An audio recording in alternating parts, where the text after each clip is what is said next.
There are games that you enjoy. There are games that completely absorb you. And then there are games that create experiences you'll remember for years to come.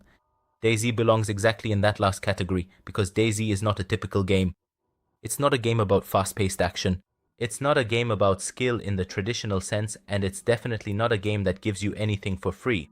DayZ is more of a survival simulation in the purest sense. And that's exactly why it's so different from most games that exist today. When you first start up DayZ, you don't begin as a hero. You have no equipment, no plan, no explanation. You appear somewhere on the coast with just a few basic items and a vast world ahead of you. And that world is silent. That's the first thing you notice. Silence, no music to guide you, no UI telling you what to do, no quests, no arrows, no objectives, just you and a world that doesn't guide you in any way. And this silence is crucial because DayZ doesn't force you to play. DayZ lets you exist, and that's a huge difference. Most games push you forward, giving you tasks, rewards, a progression system. DayZ has none of that. If you want to survive, you have to figure everything out on your own. You have to learn how to find food, how to stay warm, how not to get hurt, how to navigate, how to survive the night, how to avoid other players, or how to communicate with them. And this is exactly where DayZ starts to differ from typical games, because in DayZ, the enemy isn't just the game itself. Everything is the enemy. The environment, diseases, hunger, cold, and most of all, other players. Meeting another player in DayZ is a completely different experience than in any other game. It's not automatically a fight. It's not automatically cooperation. It's uncertainty. You meet someone, you both stop. You look at each other for a moment, and in that instant you don't know what will happen. Will they help you? Will they kill you? Will they ignore you? And it's exactly this moment of decision making that makes DayZ unique.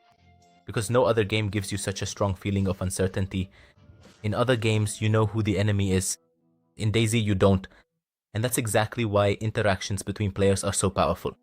Sometimes you meet someone who robs you, sometimes someone who kills you for no reason, but sometimes you meet someone who helps you, and you remember these moments because they're not scripted. They weren't created by the game. They happened on their own. DayZ is not a game that gives you a story. DayZ is a game that lets you experience one, and that's a fundamental difference. But this openness also has its dark side. DayZ is a slow game, a very slow one. You spend hours just walking. You search for food, you look for equipment, you try to survive, and then there can come a single moment, a single mistake, a single player, a single bullet, and it's all over. You lose everything.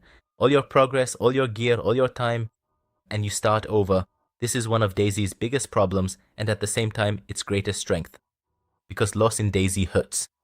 And that's exactly why everything has value. When you find a weapon, it's not just loot. It's a chance to survive.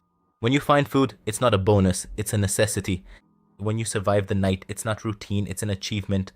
DayZ works differently than most games. It's not built on rewards. It's built on consequences. Every decision has an impact. Every mistake has a price. And that's exactly what creates the tension you won't find in other games. But is all of this still worth it in 2026? That's the most important question. DayZ is no longer a new game. It has a long history behind it. It was criticized. It was broken. It was slow. But at the same time, it built one of the most unique communities. And today, DayZ is more stable, has more content, better technical condition, more possibilities, but the core has remained the same. It's still slow. It's still tough. It's still uncompromising. And that means it's not for everyone. If you're looking for fast-paced action, DayZ will bore you. If you want constant progress, DayZ will frustrate you. If you don't have patience, DayZ will put you off. But if you want to experience something different, something more realistic, something that will make you think, DayZ will give you that. Because DayZ isn't a game where you win. It's a game where you survive. And survival in DayZ isn't about skill, it's about making decisions. When to fight, when to run, when to take risks, when to hide. And it's exactly these decisions that create experiences. Experiences you don't remember because of the graphics. You don't remember them because of the mechanics. You remember them because of the moments. Moments when you were afraid. Moments when you took risks. Moments when you survived. And this is something most games can't do. So is DayZ worth it in 2026?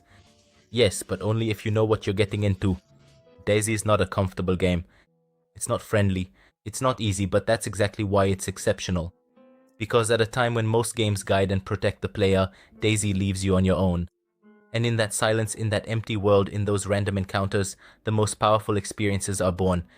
And maybe that's exactly why players keep coming back to it, even after years. Not because of the system, not because of the rewards, but because of that feeling that every minute could be your last, and that every decision can change everything. And that's something that even in 2026 still isn't a given. And that's exactly why DayZ still has its place. Not as a game for everyone, but as one of the few games that lets you truly experience what it's like to really survive.